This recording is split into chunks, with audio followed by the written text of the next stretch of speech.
नमस्कार बच्चों, BA second semester 4 में गैगरीन कहानी है।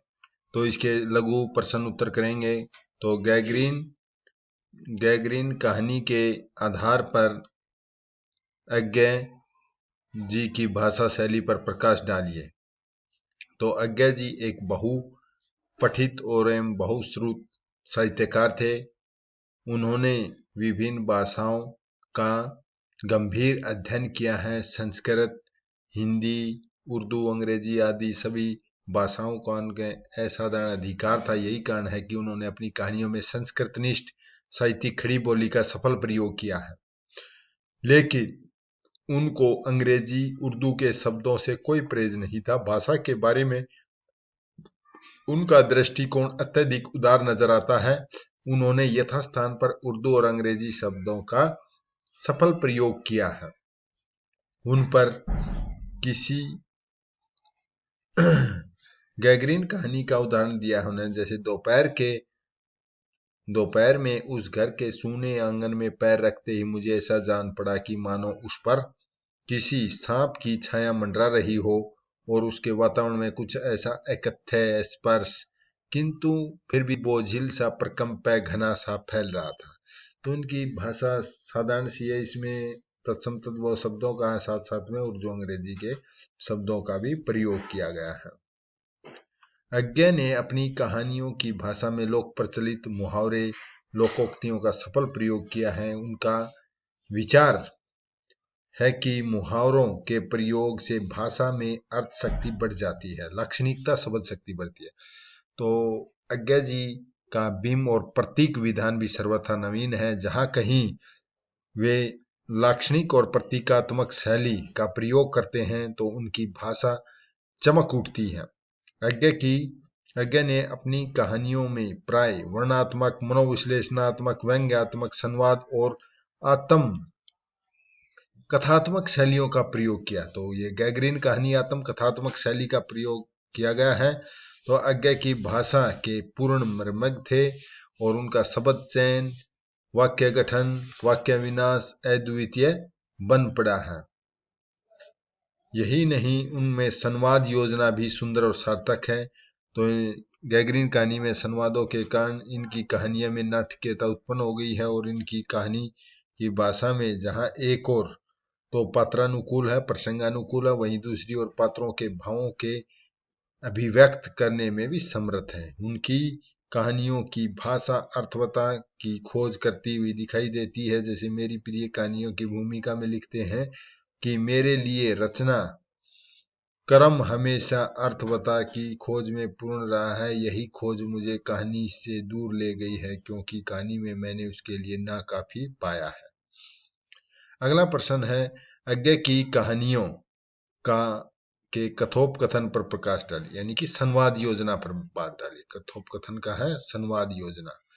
तो संवाद अथवा कथोपकथन का महत्वपूर्ण तत्व है। एक सफल कहानीकार कथानक की घटनाओं को गति देने के लिए और पात्रों के चरित्र पर प्रकाश डालने के लिए अक्सर दो ही साधन अपनाता है, एक तो वर्णन, दूसरा कथोपकथन। तो वर्णन की अधिकता से कहानी नीरस बन जाती है। कथोपकथन संवाद का महत्व स्वयं बढ़ जाता है। कहानी में सरल और स्वाभाविक, प्रसंगानुकूल और रोचक संवाद होने चाहिए। लंबे और अलंकृत कथोपकथन कथानक की गति और रोचकता में बाधा उत्पन्न कर देते हैं। तो एक सफल कहानी में बोधगम्य, यानी कि बुद्धि को समझने योग्य, सुस्पष्ट और संक्षिप्त माने छोटे रूप में और पात्रानुकूल संवाद होने चाहिए। ऐसे संवादों से कथानक को गति मिलती है और पात्रों के चरित्र पर भी समुचित प्रकाश पड़ता है। इसी आधार पर कहानीकार अज्ञे ने गैगरीन कहानी में सुंदर सार्थक संवाद योजना की है। संवादों के द्वारा न केवल पात्रों के चरित्र पर प्रकाश डालते हैं बल्कि वातावरण का भी निर्माण करते हैं। कभी कभी पात्रों के संवाद द्वारा भावी घटना की सूचना भी देते हुए नजर आते हैं। तो इस कहानी में उनके संवाद पात्रों की मनोदशा का उद्घाटन करने में पूर्णतः समर्थ हैं। छोटे और चुस्त संवादों का उदाहरण नायिका मालती के चरित्र उनके अंतर्मन को सजगता से उजागर करता है। जैसे मालती हम दोनों के लिए खाना ले आई। यहाँ लेखक कहता है, मैंने पूछा तुम नहीं खाओगी या खा चुकी हो? तो महेश्वर बोलते हैं कुछ हंसकर, वह पीछे खाया करती है। आगे है, महेश्वर खाना आरंभ करते हुए मेरी ओर देखकर बोले, आपको तो खाने में मजा ही क्या आएगा। लेखक को बोलते हैं कि आपको खाने का मजा ही क्या आएगा, क्योंकि बेवक्त खा रहे हैं, क्योंकि दोपहर को खा रहे थे। तो मैंने उत्तर में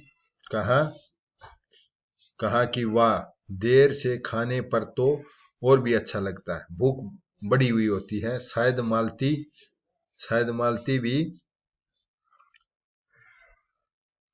मालती बहन को कष्ट होगा। मालती टोक कर बोली, मेरे लिए तो यह नई बात नहीं है, रोज ही ऐसा होता है। तो कहानी में प्राय संवाद सरल और स्वाभाविक पात्रानुकूल है। संवादों में लाक्षणिकता और प्रतीकात्मकता का भी समावेश है।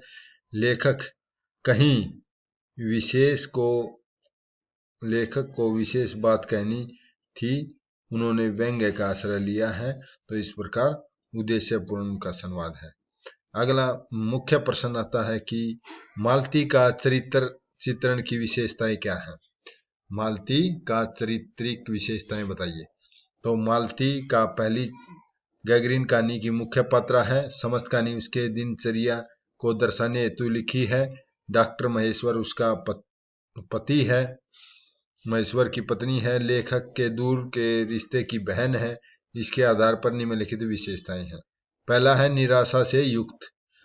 मालती बचपन में एक चंचल और शरारती लड़की थी, परंतु विवाह के पश्चात वह अपने डॉक्टर पति के साथ जब से इस पहाड़ी इलाके में आकर रहने लगी है, तब से उसकी दिनचर्या एक निश्चित ठर्रे माने मार्ग पर, एक बने बनाए मार्ग पर चल रही है।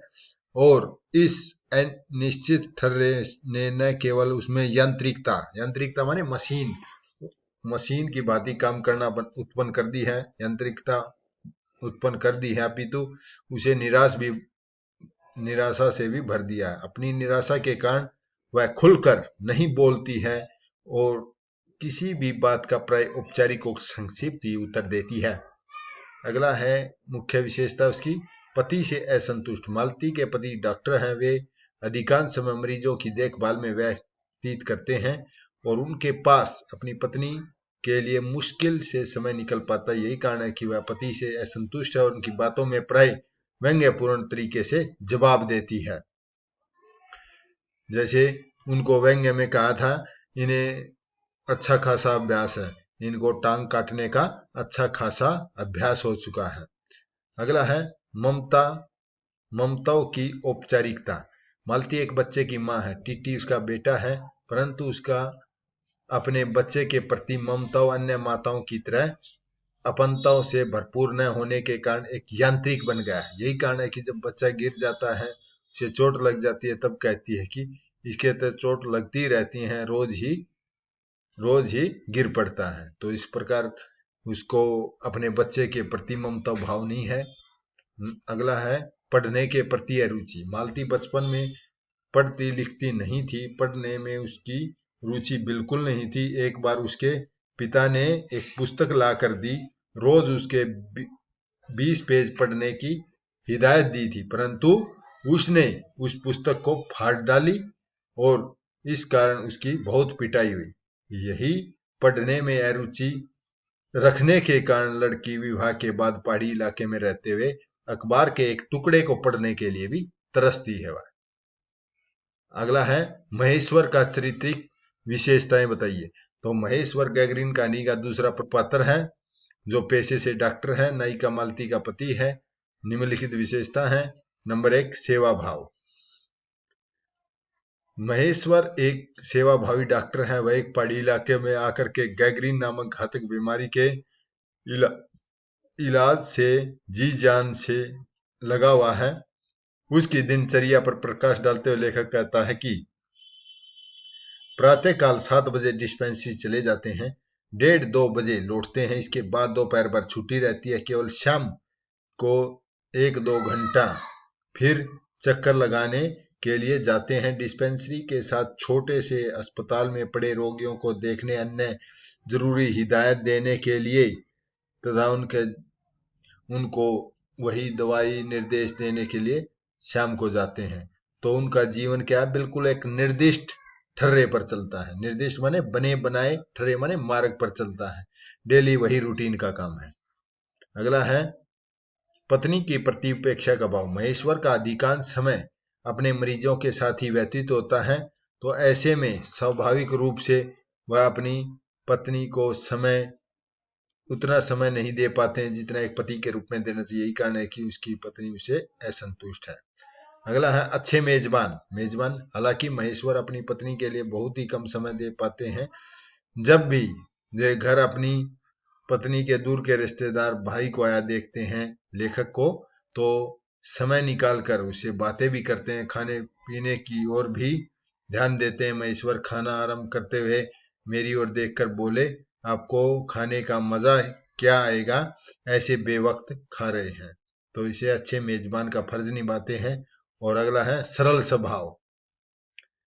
महेश्वर अपनी पत्नी को अधिक समय नहीं दे पाता, परंतु पत्नी की कटु बातों का सरलता पूर्वक जवाब देता है। मालती आंगन से ही सुन रही थी, अब आ गई है तो बोलती है, हाँ केस बनाते देर क्या लगती है, कांटा चुभा था उस पर टांग काटनी पड़े, यह भी कोई डॉक्टरी है। हर दूसरे दिन किसी की टांग किसी की बाँ काट आते हैं, इसी का नाम है अच्छा अभ्यास। महेश्वर हंसकर बोले, न काटे तो उसकी जान गवाई, नहीं काटे तो उसने अपनी जान गंवानी पड़ती है। इस प्रकार गैगरीन कहानी के प्रश्न खत्म हो गए हैं। एक एक नंबर के आ सकते हैं, ये भी करा देता हूँ। गैगरीन कहानी के रचयिता कौन है? सच्चिदानंद हीरानंद वात्स्यज्ञ है। ये पूरा नाम है, इसका पूरा नाम भी पूछ सकते हैं। अज्ञा का जन्म कब हुआ? 1911 में देवरिया जिले के कसिया गांव में हुआ है। अज्ञा की कहानी संग्रह कौन कौन सी है? विपथगा, कोठरी की बात, जयदेव और शरणार्थी। गैगरीन कैसी कहानी है? प्रतीकात्मक रूप से है, प्रतीकात्मक कहानी है। और गैगरीन कहानी पूर्व में किस नाम से प्रकाशित हुई थी? रोज नाम से हुई थी। गैगरीन क्या है? गैगरीन एक प्रकार का नासूर है। इसमें पीड़ित व्यक्ति को बचाने के लिए उसका अंग काटना पड़ता है। गैगरीन कहानी की नायिका का नाम बताइए? मालती। मालती के पति का नाम महेश्वर। महेश्वर क्या करते हैं? वे डॉक्टर हैं। और महेश्वर मालती के पुत्र का नाम टीटी है। मालती व लेखक का क्या रिश्ता है? मुंह बोले भाई बहन का है। और गैगरीन कहानी का मुख्य फोकस माने उद्देश्य किस पर है? मुख्य फोकस मालती की रोज रोज की नीरस और उबाऊ और उत्पादक दिनचर्या से है।